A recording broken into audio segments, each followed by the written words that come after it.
So how can the natural environment support health and well-being? Again, as I mentioned, decrease the fight or flight response in the body, that stressed response. Regulate our circadian rhythms, which is really important. There's a lot of focus now in terms of sleep and circadian rhythms because our bodies are completely out of sync. We're wired and we're tired at the same time, and spending time in natural environments can really promote, restful sleep, can really promote you getting back into the rhythm of nature. Your body slows down, you start mirroring things in nature, and it can help regulate our hormones and our circadian rhythms. Promotes cognitive restoration. We're spending a lot of time on screens now. So, when we're in nature and natural environments, it really kind of promote that cognitive restoration because we can engage in what's called soft fascination, which is maybe just watching the clouds float by, focusing on the movement of the trees, watching the grass gently move, the breeze. So it really helps kind of promote that cognitive restoration and that exhaustion, that mental exhaustion. As I mentioned, boosting the immune system functioning, which is very important now in terms of different illnesses, and also enhancing mood and reducing rumination. So there's a really interesting research paper done, Bratman and al. Was done in Stanford University, and it looked at the impact of people walking in a forested environment and an urban environment in terms of rumination. And that's rumination is where, you're going over and over maybe mental health problems or problems that impact your life over and over again, and that has an impact on your mental health. So that was really positive. So here's some more research in terms of Crow and Heath. They looked at the different qualities in the natural environment that contributes to good mental health. And again, some of the areas they focused on was, proximity to water, natural light, calming sounds of waves or streams, clean spaces with no pollution, even though it's very hard to get those clean spaces now, and also a naturalness and no human impact. Again, we have to go far and wide, almost into the wilderness to get that kind of no human impact. But again, to have spaces where it doesn't look like, humans have cultivated the spaces too much, there's a sense of wildness to them. So again, in terms of nature, health and well-being, there's a really interesting area of science now, psychoneuroimmunology, and this looks at basically the mind-body connection. It's the study of the interaction between psychological processes and the nervous system and immune systems of the human body. So again, that it's holistic health, it's integrative health. Our minds and bodies are not separate. It looks how everything in the mind and the body is connected and is affected by different organs. The endocrine system affects the immune system, affects the nervous system, affects your mental health. So again, it's a really, really interesting area of study. So in terms of some of the theories, the attention and restoration theory by Kaplan and Kaplan is one of the main theories that supports nature and human health. It looks at nature as restorative environments. We spoke about, attention fatigue is reduced. Our attention is voluntary, so we're not really focused on one narrow thing that can cause exhaustion, and that there's soft fascination, that we can really look at the different elements in nature. So that leads to restoration.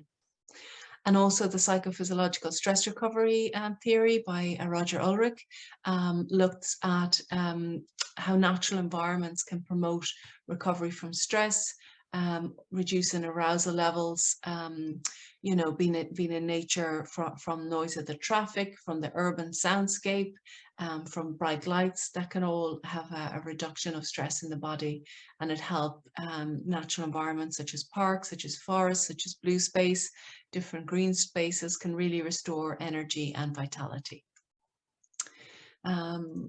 And then also flourishing in terms of positive psychology work. What we know is that maybe only 10% of the population are flourishing, and they're the individuals that really live life to the fullest. They experience frequent positive emotion, have very positive psychological functioning. They really operate in the kind of optimal range of human well-being. And there's a whole continuum, you know, between languishing, you know, we're just getting by, we're just coping, we're just getting through the day, and flourishing, which is basically living life to the fullest, having energy, vitality, and having meaning and purpose in your life.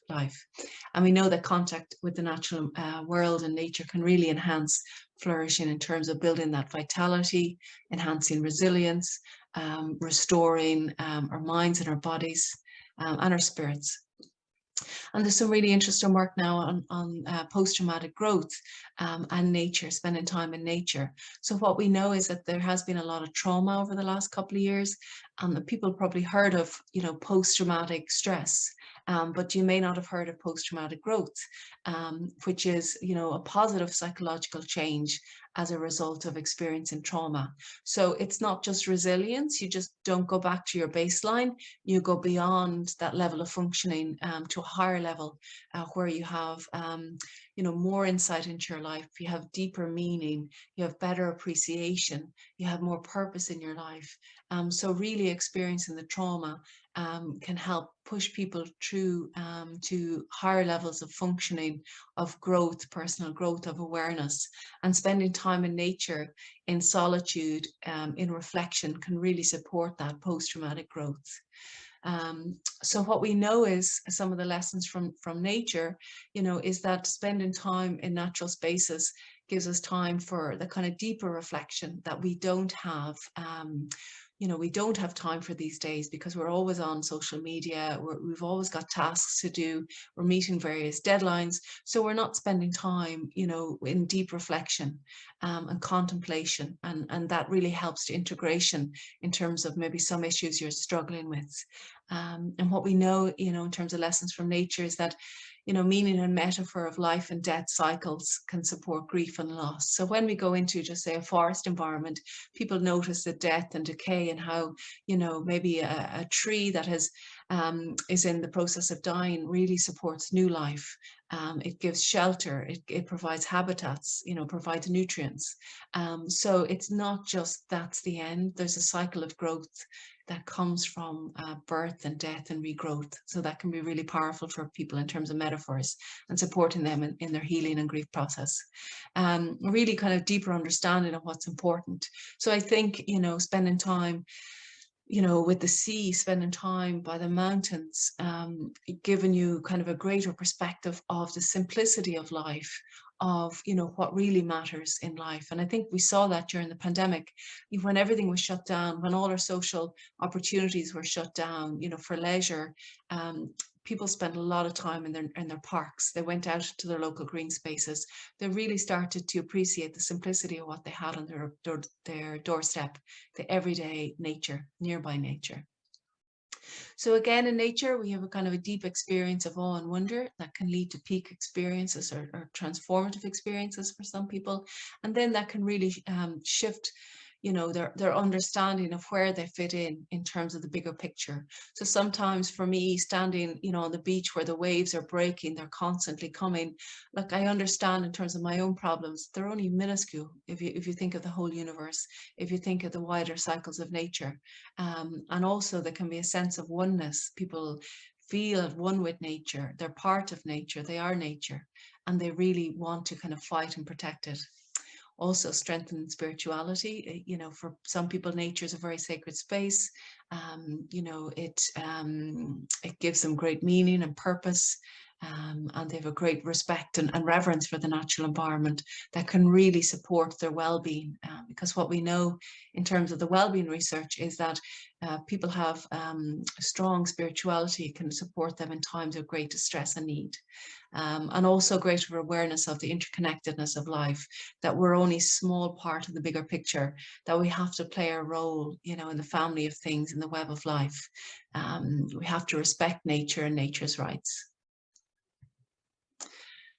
So again, just a little quote from Leonardo da Vinci, you know, nature is the source of all true knowledge. And I think the more time we spend in it, the more we realize that that really is a lot of truth there.